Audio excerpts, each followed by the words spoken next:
Buying a car out of state.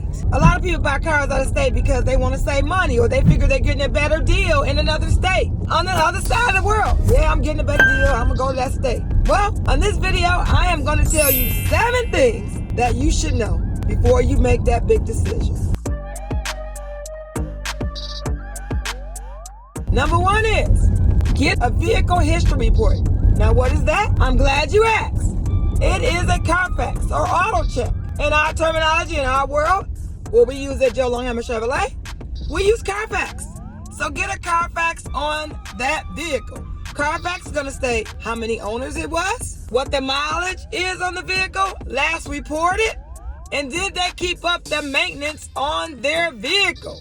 So that's one thing that you want to get. You can get that actually before you even step into the dealership, before you even fly or drive to pick up that vehicle. Get the Carfax, look at it, study it, and see how many owners it is, and see whether the person took care of their car. If you look at the Carfax and the Carfax doesn't have any history on it, and barely no reporting of maintenance, that's a red flag. Number 2, have an inspection. If you live in another state and you want to buy another car in another state, if you have someone in that town where you want to buy that car, you can have them take that car, get that car inspected for you before you even get in town. So it's all about relying on relationships, right? If you don't know nobody in that town, when you come to town, go get your vehicle inspected by your own mechanic. You're going to say you don't know a mechanic. Well, there's plenty of shops and plenty of places around that you can trust by getting that vehicle inspected. Number 3, paying sales tax.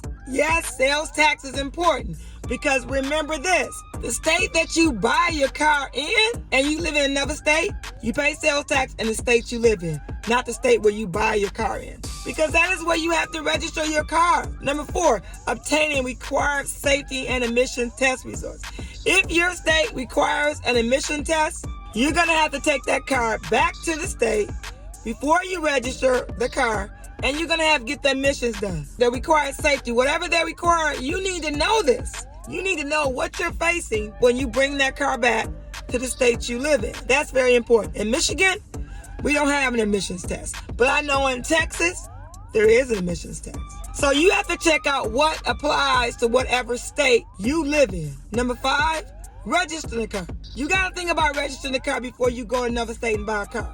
You want to know the process, you want to know where you have to go, and you want to know if it's 6 steps, you need to know. If it's 3 steps, you still need to know. You don't want to rely on that dealership where you're getting your car, or if you buy it a sale by owner, you don't want to rely on them to tell you.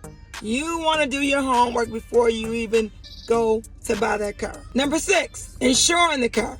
Insuring the car is very important. If you know what you're going to buy, or you know what you're going to lease, and you're taking that car home to your state, you want to get the VIN number and you want to check the insurance. That's all about a part of your budget, but that's another video. Number 7, obtaining the title. In some states, you may get a title and you may not get a title. Now, if you don't get the title, that means that the lender is keeping the title until you pay that car off. So it just depends on whether you're going to get a title. But when you sign your paperwork at that particular dealership, when you're financing a vehicle, no dealership gives you a title the same day, even if you are allowed to get the title after you sign the paperwork. The title has to go to that Secretary of State. The lien holder has to go on the title with you. Now, whether you get that title or not, depends on your lien holder. It might just go back to the lien holder instead of coming to you. I gave you 7 steps in this video on buying a car out of state. Maybe you don't need this video right now, but maybe your neighbor does, maybe your friend does, maybe your cousin, maybe your mom, or maybe you'll need it later. All right. Thanks for watching.